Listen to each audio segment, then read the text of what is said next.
believe that we can arrest our way towards safety, we're wrong. We ask police officers to do too much. A few moments later. You hear this loud bum, bum, bum, bum, bum, bum, bum, bum. I could hear the rapid fire gunfire. And I said, oh no, can't be. And next thing I know, you hear the sirens. Know that my administration is working overtime, not only to hold people accountable, to remove illegal guns off the streets of the city of Chicago. Michael Blount was home at the time of the shooting. He says he's disappointed it happened at a time when people were looking to celebrate the holiday. It was a shame that it happened on Juneteenth. That's what it's supposed to be about, celebration, not what just happened. You know, that was just purely wrong. Hope everybody's having an awesome Father's Day weekend, because some people's weekend went absolutely horrifically. It is Juneteenth weekend starting on Friday, and unfortunately, before the weekend was even over, of course, in Chicago, the shooting started. Now, don't be shocked. I know your jaw's probably on the floor right now. Chicago shootings? Who ever heard of such a thing? You know, even though they have stricter gun control laws there, and it's Chicago and Illinois, both run by Democrats, that place is obviously still falling apart, has been for years, is going to keep being that way.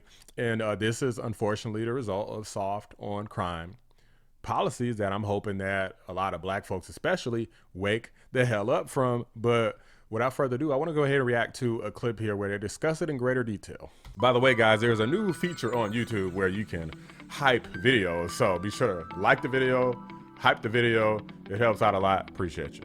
We begin with breaking news of a mass shooting on Chicago's South Side. We just learned 12 people were hurt. Asal Razai is live at UChicago Medical Center as officers investigate. And Asal, what do we know about the victims? Well, Megan, we just got an update from Chicago police, and they say an additional man has been hurt, refused medical treatment, unknown injuries at this time, but that brings the total of victims to 13. We know at least 12 of those victims have gunshot wounds. Take a look at the scene, Megan. We saw over 100 evidence markers there. This is that near bullets? Wentworth and 95th Street. Police say this shooting happened just after 11 o'clock last night. So far, they say a red SUV pulled up alongside a large crowd. Two people inside of that SUV started shooting at the crowd before driving off. We're told multiple victims between the age of 17 and 47 years old were shot at that scene. We know two of those victims, a woman and a man, were first discovered by Chicago police. They had multiple gunshot wounds. The 10 other victims, Megan, self-transported to the hospital. We did hear from street pastor Donovan Price at the scene. He said seeing a shooting like this on a holiday like Juneteenth is really a tragedy.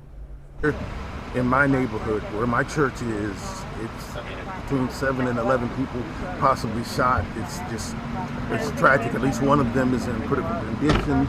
It should be celebrating, and fireworks should not turn into gunshots. Does a disservice to the community and what Juneteenth is supposed to stand for.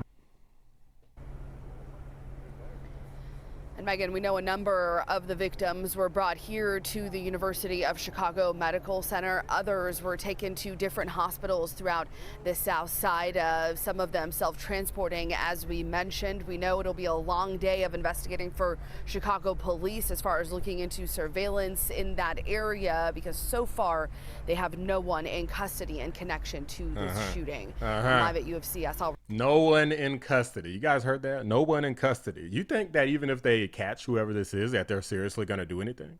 Chicago is notorious for having soft on crime policies and letting criminals out of jail, literally no bail in a lot of cases, right? So imagine somebody just goes and commits like an armed robbery, and then they see a judge, they get arrested, they see a judge, and the judge says, well, I mean, I don't think you're gonna like rob a place again while you're awaiting trial, so they just will let you out. Just ridiculously foolish stuff. And meanwhile, you have them refusing to cooperate because the Democrats, like Mayor Brandon Johnson and Illinois Governor fat slob J.B. Pritzker refusing to cooperate with President Trump to bring in the National Guard to fight crime. We have reason to believe that the Trump administration has already begun staging the Texas National Guard for deployment in Illinois. I want to be very clear on this point, and I want to speak directly to the press right now. We know before anything has happened here that the Trump plan is to use any excuse to deploy armed military personnel to Chicago. If someone flings a sandwich at an ICE agent, Trump will try and go on TV and declare an emergency in Chicago. I'm imploring everyone, if and when that happens, do not take the bait. You know, the cackling hens on The View were confused about the Republicans fighting crime to protect black lives. Okay, look at Washington, D.C. One of the most democratic and one of the blackest, by share of population, blackest cities in the United States of America, has seen a radical decrease in violent crimes and sexual assaults and in murders. We have tried to take the crime issue seriously, in part because we believe everybody, whether you're black or white or rich or poor, deserves to live in a safe neighborhood. Why does the crime, where does the crime step in? This is not about crime. Black lives only matter, apparently, when they're wanting to commit crimes against white people or fight white cops, right? That's when Black Lives Matter, is when it's about rebelling against white people and white authority. When it is about people doing drive-bys on the street, putting people in the hospital, ruining families, giving permanent injuries due to bullets. In some cases, they can't even get bullets out. It's more dangerous to try to get it out than to leave it in. They're giving people permanent injuries, death. Where's all the backlash? Where's the protesters? Where's the NAACP? And apparently organizations like the NAACP and people like Al Sharpton apparently don't believe that this involved white perpetrators either, because if they did, you already know they would have had something to say about it long before I ever got to the story. But because they just know that this is par for the course for Chicago, they could care less. They're just like, I mean, Chicago shootings, I mean, it's to be expected. This is what people shouldn't get used to. Nobody anywhere on earth really should just be used to there being, oh, there's a drive-by shooting this weekend. No big deal. You know, a couple people hospitalized, one in critical condition, you know, some people dead. I mean, who cares, right? I mean, it's America, right? No, this is not something that we should normalize. They got people taking away people's guns, taking away types of guns and all kinds of stuff that people could have in Chicago.